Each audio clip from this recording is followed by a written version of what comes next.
Et salut à tous très chers investisseurs, très heureux de vous retrouver pour une nouvelle vidéo. Sujet un peu spécifique aujourd'hui puisqu'on va traiter de l'effet bancaire, enfin de l'effet de levier bancaire pour le coup. Et vous allez voir que c'est ultra puissant en immobilier. Exactement. On l'a évoqué dans pas mal de nos vidéos, mais là on va vraiment…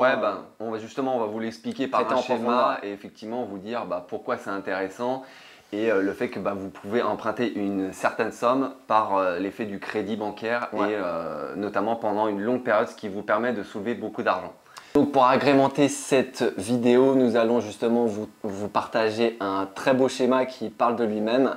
Et donc, que reflète ce schéma? Tout simplement, vous avez l'effet de levier. Donc, le premier point, c'est la maison que vous soulevez, tout simplement. Donc, ça peut être une certaine somme d'argent, ça peut être 100 000, 200 000, 300 000, bref, peu importe. Cette somme d'argent, il faut la soulever, bien sûr, bien entendu. Donc, pour cela, vous avez quand même la durée qui est nécessaire de l'investissement. Donc, ça peut être 10 ans, ça peut être 15 ans, ça peut être 20 ans, ça peut être plus, 25 ans. Et pour soulever forcément ce poids-là, donc la somme qui est sujet par rapport au bien immobilier, donc ça peut être un appartement, ça peut être une maison, ça peut être un immeuble, bref, peu importe. Vous avez forcément un poids à transmettre.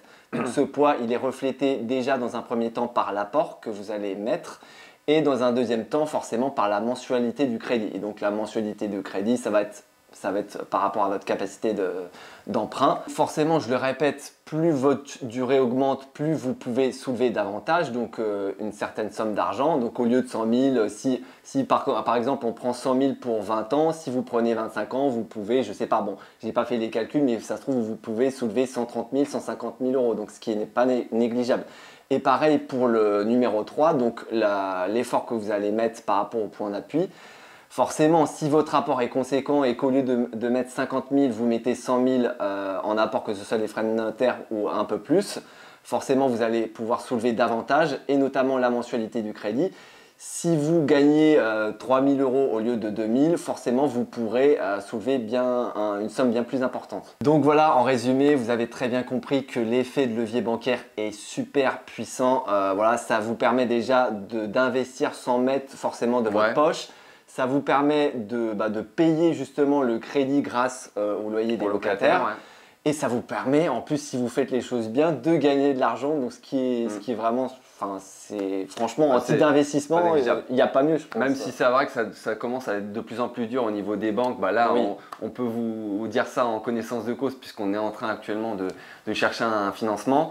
Ça devient de plus en plus dur, mais ça reste vraiment super intéressant étant donné que même si vous mettez un petit apport, vous pouvez soulever, peut-être tu l'as très bien dit, 150, 200, 300, 500 000 euros pendant une période de 20-25 ans, qui est payé par les locataires, tu l'as très bien dit. Donc voilà, on espère vraiment que vous avez apprécié cette vidéo. N'hésitez pas à liker, à commenter, à vous abonner. Si vous avez des questions notamment, à vous abonner, c'est très important pour nous.